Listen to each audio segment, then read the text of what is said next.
fun, but we're turning now to hear from Kathleen McLaughlin, Executive Vice President and Chief Sustainability Officer of Walmart. I'm really looking forward to this next conversation. It's going to be a fireside chat. When I think through industry leadership actively working with their company and suppliers to explore new solutions to longstanding challenges, when I think American businesses, and when I think who might be best positioned to drive positive change through their brick and mortar storefronts across the country, I think of Walmart. So let's hear from them. Kathleen's going to be speaking with Kevin Moss. He's the Global Director at the Center for Sustainable Businesses in the World Resource Institute. And we're going to learn exactly what Walmart is doing in this space and how they're looking to industry peers as well as US policymakers to help support this sea change. Hannah, thank you very much. Kathleen, it's a pleasure to be here with you. We know your connection is not great and you'll disappear every couple of minutes, but we'll wait for you to come back in. It pops back in very quickly, so I'm sure we'll be fine. Hannah, thank you very much. And Matthias, also thank you for those segue remarks.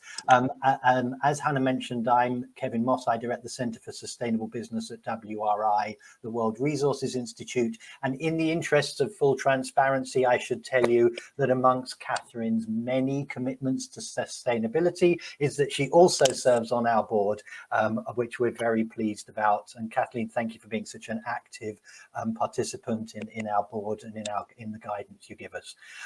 It's a pleasure to be able to host this conversation. I will just say your resume prior to Walmart includes a career at McKinsey, but I couldn't also help but notice that also postgraduate studies at Oxford University in philosophy and theology. We'll wait for you to come back so you hear what I'm going to say. I'd love to know how that influenced your approach to business and sustainability. It's not the topic for today, but maybe as we can proceed, as we proceed, you can weave that in maybe from time to time if there's the opportunity. And if not, I hope Concordia will invite you back to do that. So let's dive straight in. Corporate approaches are moving from ambitious impact reduction, which is captured and characterized by things like science-based targets, where you guys have been leaders, to zero impact, to aspirations for net positive or even regenerative approaches. Could you start off, tell us a little bit about what characterizes the approach Walmart has taken in navigating that journey? Yeah, absolutely. Well, thank you, Kevin. And it's a pleasure to be here with you today and here at Concordia. Yeah, Walmart's initiatives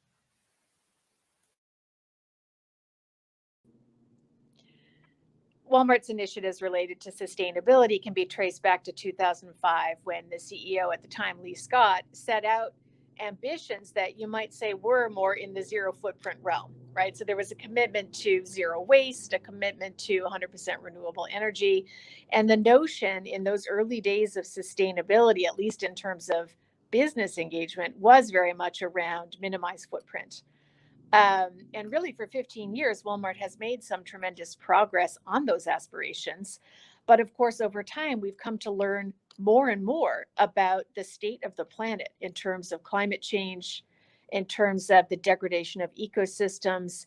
And we also have much more awareness of the inequities that face us pretty much at every turn, whether it's income inequality, racial inequity, gender inequity, and so on.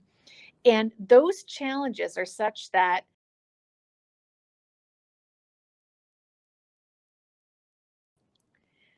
we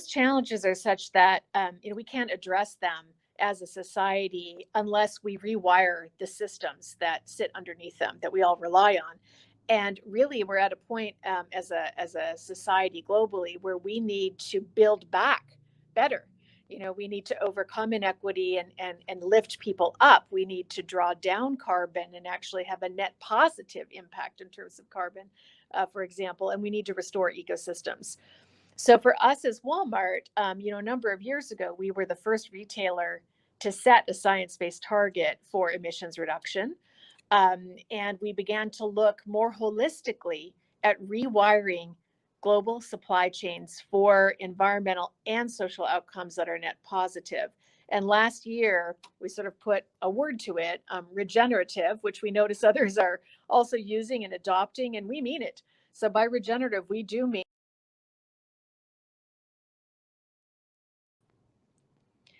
mean going beyond limiting footprint to add net positive value, whether we're talking about climate or ecosystem restoration or elevating equity, for people. Kathleen, thank you. We've got great work that's happened by Walmart, by 1,500 companies that have set science-based targets, but our trajectories are still going in the wrong direction as a planet. And we've also got the additional challenge that as we bring people around the world out of poverty, if they consume like we consume, we're going to have a 3 to 4-fold increase in consumption. So at the same time as you're trying so hard to reduce environmental impact and bring in these regenerative processes, we need that growth to happen. We want you to generate income and revenue. How do we make sure we're doing enough for both those? I'll wait for you to come back a moment. How do we do enough to make sure both of those things can happen?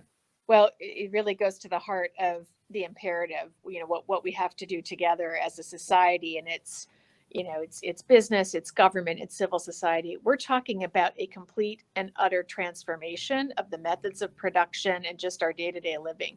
We're talking about a transformation. If we just take, for example, consumption, if we talk about food, apparel, household merchandise, the kinds of things that Walmart sells as basic items for day-to-day living, we're talking about transforming the way those get produced to make them completely circular, to decouple the consumption as much as possible from the growth and from the impact. And so, for example, using materials for packaging that are entirely circular, that can be reused, whether it's reuse and refill approaches to packaging or recycled content. Recycled content or recyclability, we think it's going to take all of the above. And I would direct the viewers to some really important work by Systemic that was funded by the Pew Charitable Trust that lays out, just in terms of packaging, what needs to happen to get to a completely circular approach. But you can take the same idea to something like food production.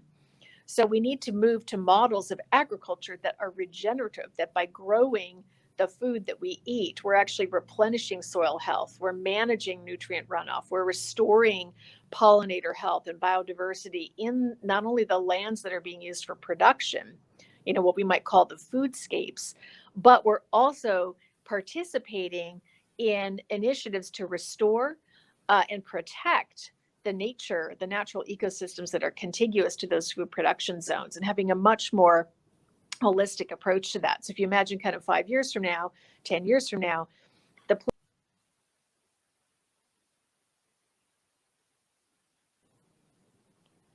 the places where our food is coming from are being managed in a way that maintains biodiversity and natural ecosystems and relates to the broader ecosystems in building back to, let's say, the 30% coverage of nature that WRI and others tell us we need to get back to. So those are just a couple examples, but the broader idea is transforming methods of production so we as people on the planet can still eat food and can still wear clothing, but the way that we're doing that is actually regenerative for human systems and natural systems. What advice would you want to give to other companies, and what would you like to see other companies do to help make sure we're all in this together? So the main thing, and this links a little bit to what Matthias was just talking about from Bayer a couple minutes ago, the main thing is to adopt a shared value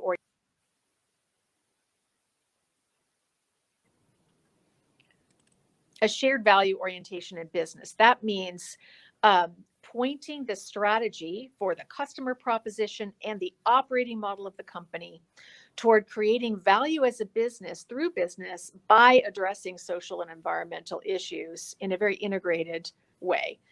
It's not a side project, it's not CSR, what have you. So for example, at Walmart, in our science-based targets, our entire operations, which include our store facilities, our e-commerce facilities, our transportation and fleet, rewiring those to still deliver products to the customer in a way that, supports our business, but is zero emissions, draws down carbon, zero waste, and so on. And that's just a core part of the business model. So that's point one, is that they're not side projects. It goes to rewiring the business model. Second would be to pick specific outcome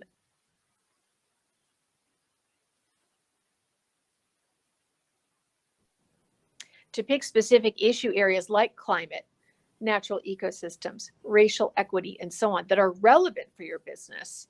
What people call the material ESG topics, and figure out what are those business strategies that will help you make progress on those issues through your business.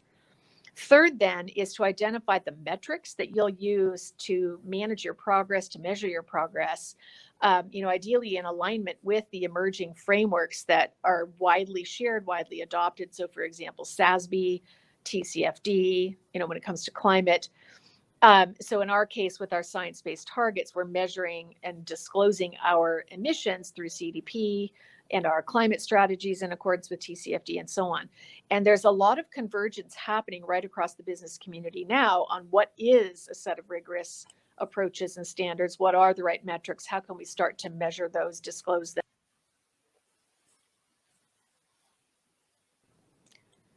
Ultimately, third-party auditing and so on. Like over time, we do see those non-financial metrics starting to move toward the same level of rigorous financial metrics and disclosures. There's a long way to go in terms of maturity, but so that would be the advice: shared value orientation, choose the relevant issues, and then pursue the strategies and measure, disclose against them in alignment with the emerging standards in those topical areas. Thank you. I was going to summarize them, but you've done that, so I won't do that. But in the interest of time, I'm going to move on a little bit. So we've talked a little bit about the private sector, a few minutes on government, and then maybe try and leave a few minutes at the end on equity and community. I'll ask you the two questions in one. One part is, what policy changes would you like to see from government to help you and the many companies you work with achieve your goals? And part of that, what role do you see and responsibility is there with companies in supporting government in putting the right policies in place in all around the world, but in the US in particular? Government is very influenced by, I don't know if it always feels like this to you, but certainly from where we sit, by the direction that the corporate world tries to move them. So what would you like to see from government, and what role do companies play in trying to get there? So it's really important that government play a strong role in setting clear standards and setting in place a predictable, understandable regime within which business can operate. So that certainty, that clarity is really important for all of us to then operate within those parameters. And I'll just give a couple examples. Things like minimum wage standards, very helpful, in terms of setting a floor. And I think, it's pretty clear in the US, for example,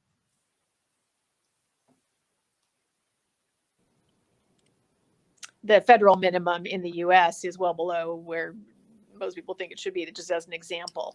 Or if we take, for example, greenhouse gas emissions, having some kind of climate policy, a mechanism to, again, set some guardrails in the market, whether that's, a carbon price or cap and trade, we'll leave the specifics to the experts, but some type of regime. Or even in waste management, we know in some of the markets where we operate, for example, in Canada, a number of jurisdictions have either banned plastic bags or require people to charge for bags. Well, that's the kind of thing it's hard for any one business to do on its own. But if that's the norm, right, it sets an operating environment. So those are some practical examples. We're excited about the upcoming climate COP and the nature COP, and hopeful that we'll see some good alignment around policy, emerging from those venues.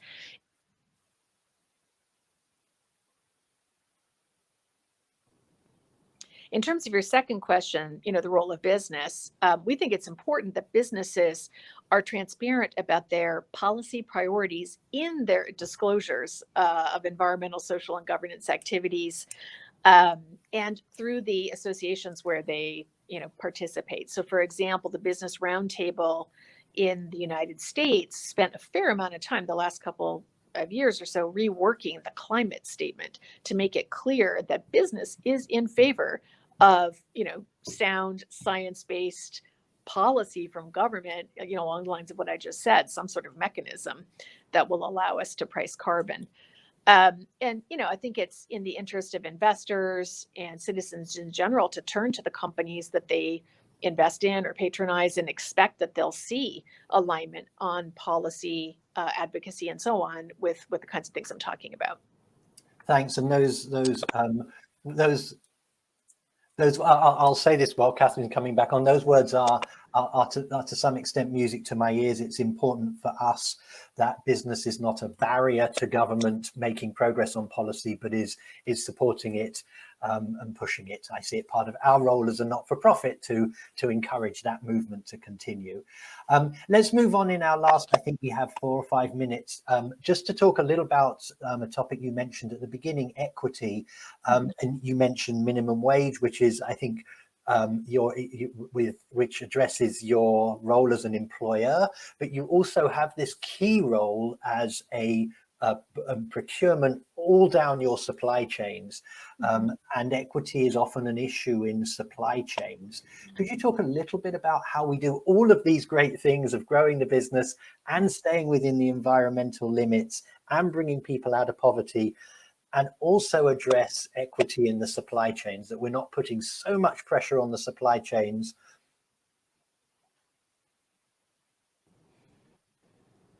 We're not putting so much pressure on the supply chains that they're sort of bearing a burden that's unfair on them. Yeah, exactly. So the way that we approach sustainability in the product chains is literally by mapping out for each major commodity type. So, for example, different types of produce, for seafood, for row crops, and so on. What are the major environmental and social challenges in those chains? And there's some that are in common, and climate sort of runs across the game board, but there are different types of issues with respect to climate. So in some commodities, it's about regenerative agriculture, and others it might be more about manufacturing and energy and so on. And same thing on the people side. So where's there opportunity to create economic prosperity for people through jobs or through helping grow businesses, or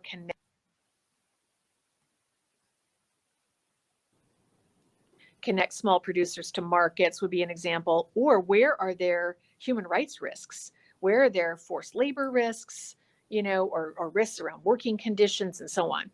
And so if you imagine a grid, and we actually disclose this in our ESG disclosures, I'd invite people to go check this out. And in fact, next week, we're updating our ESG disclosures for the past year.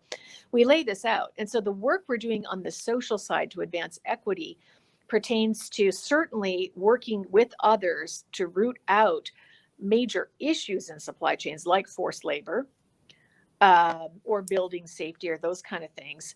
But also then how to advance gender equity, how to help connect smallholder farmers or small producers to markets to strengthen their production and the sustainability of what they do to enhance their livelihoods and so on. So it's not just risk mitigation and preventing harm, but again, with this notion of regenerative, we certainly want to do that.